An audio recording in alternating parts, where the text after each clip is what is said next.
ఓం సచ్చిదానందరూపాయ వ్యాపిని పరమాత్మని నమశ్రీ గురునాథాయ ప్రకాశానందమూర్తయే. ఓం సద్గురు పరబ్రహ్మణే నమః. ఈరోజు మనకి ట్రాఫిక్ శ్రద్ధను గురించి మనం చెప్పుకోవాల్సి ఉంది. శ్రద్ధవాన్ లభతే జ్ఞానం తత్పర్యతీంద్రియ జ్ఞానం లబ్ధ్వా పరం శాంతి మసరేనాది గచ్చతి అని మనకు భగవద్గీత బోధించి ఉంది. కనుక ఇది యావత్ ప్రపంచానికి బ్రహ్మాండమైనటువంటి అద్భుతమైనటువంటి మాట అన్నమాట.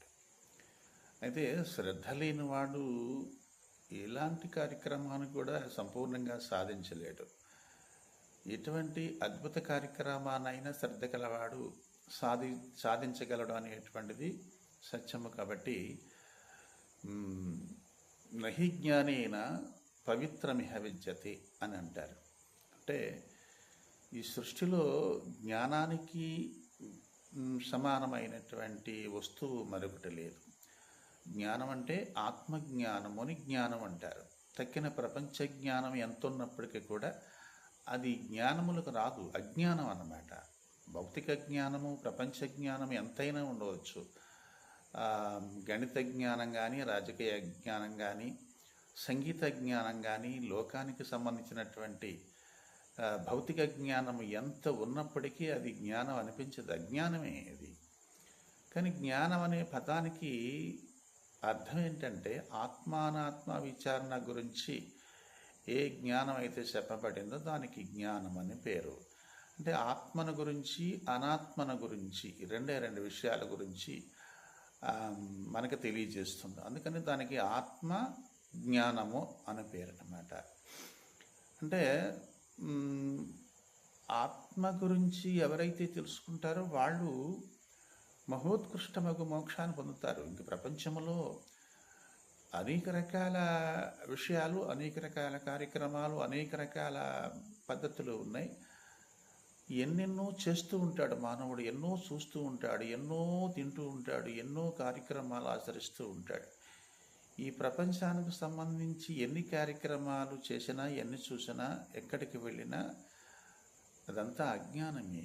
ఈ భౌతిక కళ్ళతో చేసినటువంటి, ఈ భౌతికమైనటువంటి నేత్రాలతో చూడబడే ప్రపంచం అంతా కూడా భౌతికమైంది కాబట్టి దానికి అజ్ఞానం అని పేరు. కానీ లోపలికి ఆత్మను పరిశోధన చేస్తూ ఆత్మను గురించి తెలుసుకోవడమే ఆత్మజ్ఞానము. ప్రపంచంలో మోక్షం కొరకు ఎన్ని ప్రయత్నాలు చేసినా మోక్షం లభించదు. ఒక్క ఆత్మజ్ఞానమును ఆచరిస్తే మాత్రమే వాడికి మోక్షం లభిస్తుంది. అందుకని నహి జ్ఞానేన సదృశ్యం పవిత్రమిహ విద్యతే అని చెప్పడం జరిగింది. ఈ జ్ఞానానికి సమానమైనటువంటి, ఆత్మజ్ఞానానికి సమానమైనటువంటి, ఆత్మ విద్యకు సమానమైనటువంటి జ్ఞానము ముల్లోకాల్లో ఎక్కడా లేదు.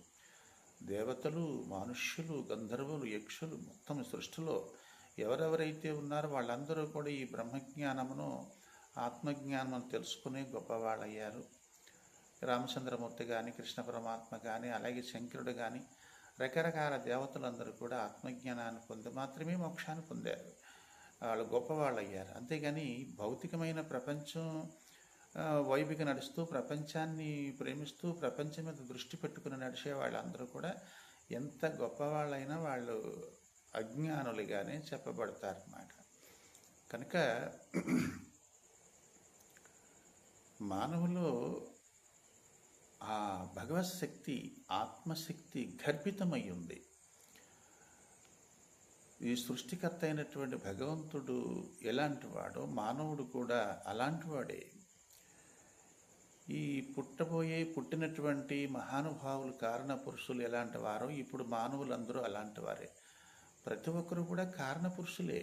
అంతే, ఏదో కారణం ఉంటేనే పుడతాం మనం. కారణం లేకపోతే ఈ ప్రపంచంలో పుట్టే అవకాశం లేదు. కాబట్టి మనం ఏ కారణం చేత ఈ ప్రపంచానికి వచ్చాము, ఏ కారణం చేత మనం పుడుతున్నాము, ఏ కారణం చేత మరణిస్తున్నాం, అసలు ఏంటి సావు మరణాలు ఏమిటి, ఈ పుట్టడం, సావటం, ఇటువంటి కార్యక్రమాలు ఎందుకు జరుగుతున్నాయి, దీన్ని ఎవరు చేస్తున్నారు అనేటువంటిది మనం విచారించాలి. మానవుడు పుట్టడానికి చావడానికి కారణం ఏమిటి అంటే వారు చేసినటువంటి పాపపుణ్యాలే.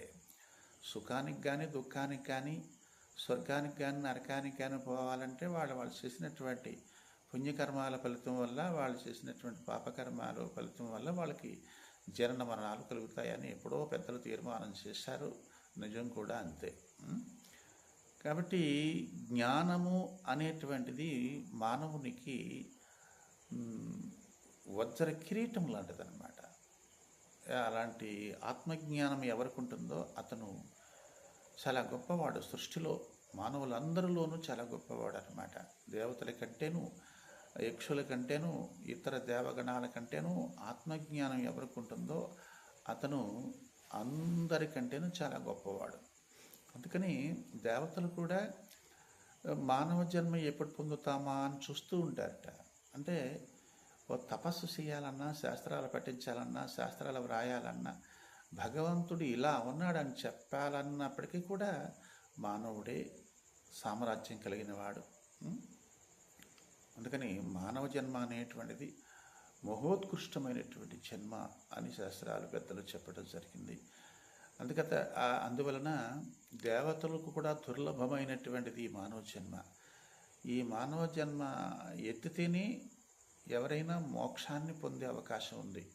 ఒకవేళ దేవతలకి మోక్షం పొందాలి, మాకు పదవులు ఏమిటి, కైలాసం ఏమిటి, వైకుంఠం ఏంటి, వీళ్ళందరూ కూడా కైలాసవాసులు కానీ, సత్యలోక వాసులు కానీ, స్వర్గలోక వాసులు కానీ ఎవరైనా మోక్షాన్ని పొందాలనుకుంటే మళ్ళీ వాళ్ళు భూలోకంలో మానవ జన్మెత్తి ఒక చక్కని స్తోత్రీయ బ్రహ్మనిష్టాగరుష్ఠుడైనటువంటి గురుమూర్తిని ఆశ్రయించి తపోధ్యానాదులు చేస్తేనే కానీ వాళ్ళకి మోక్షం అనేటువంటిది లభించదు. అందువలన మహోత్కృష్టమైనటువంటిది ఈ సృష్టిలో గొప్పది అదే జ్ఞానము, అది ఆత్మజ్ఞానం. ఈ ఆత్మజ్ఞానం ఎంత కష్టమైనా సరే సంపాదించుకునే వాళ్ళ అదృష్టవంతులు. ఆ జ్ఞానం చేత వాళ్ళు సమస్తాన్ని తెలుసుకోగలరు అనేటువంటిది నిజము.